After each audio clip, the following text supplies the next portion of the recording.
खानदान कुरैश के सरदार हो, तुम्हारी बहू खुशबू लगाती है, इतना सुनना था। अब्दुल मुत्तलिब कहते हैं क्या बात करते हो, पूरा मक्का में मेरी बहू से बढ़कर कोई पाकीज़ा नहीं है, मेरी बहू की तरह कोई औरत नहीं है, कैसे खुशबू लगा सकती है। कहा हम नहीं कहते, पूरा मक्का कहता है, हम नहीं कह रहे हैं, पूरा मक्का कहता है। कहा ये बात है। चला, चलने के बाद अब्दुल मुत्तलिब घर आए, आने के बाद अपनी बीवी फातिमा से कहते हैं, ए फातिमा, मैं मर्द हूँ, तू औरत है, जा और जाकर पूछ अपनी बहू से कि क्यों खुशबू लगाती है। अब्दुल मुत्तलिब की बीवी कहती है, मेरे अंदर ताकत नहीं है कि मैं अपनी बहू से पूछूं कि क्यों खुशबू लगाती है। कहा क्यों डर रही हो।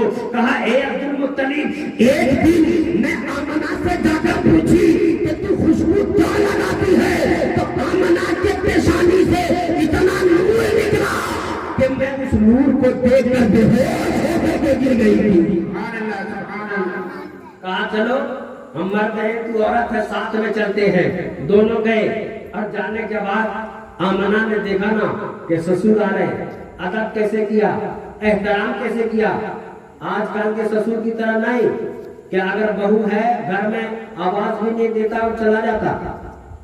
और कोई कोई तो ऐसा करता है, बहुत जगह मैंने शहरों में देखा है, कहता है तू तो मेरी बहू है, बेटी समान है, तुझे मेरे सामने पर्दा करने का क्या हुक्म है, क्या तुमको मेरे सामने पर्दा करने की क्या जरूरत है।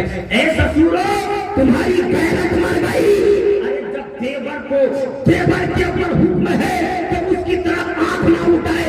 यहाँ तक कि औरत के लिए इतना हुक्म दिया है कि अगर तुम्हारा मर्द घर में ना हो या अगर हो भी तो इतनी मोटी चादर तुम अपने जिस्म पे रखो कि तुम्हारा जिस्म नजर ना आए, तुम्हारा देवर भी ना देख सके, यहाँ तक कि तुम्हारा जवान बेटा तुमको ना देख सके। तो ससुर कैसे देख सकता है। गैरत से मर जाना चाहिए ऐसे ससुरों को।